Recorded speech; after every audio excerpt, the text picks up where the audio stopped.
In this guide, I'm going to show you guys how to fix common FPL glitches so you can keep managing your Fantasy Premier League team without stress. Let's get started. First, if the FPL app is not loading properly, try closing it completely and then reopening it.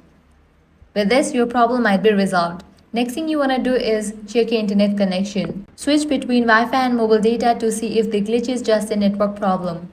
Next up, clear cache for the app. For that, launch settings, navigate to the option general, click on the option iPhone storage. From the list of apps, find Fantasy Premier League.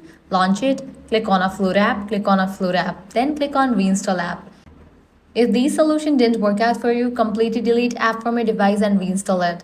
For that, press and hold on the Fantasy Premier League app, navigate to the option Remove app, click on Delete app, click on Delete. Then launch your Play Store or App Store, search for the app Fantasy Premier League. After app appears, install it, and that's it.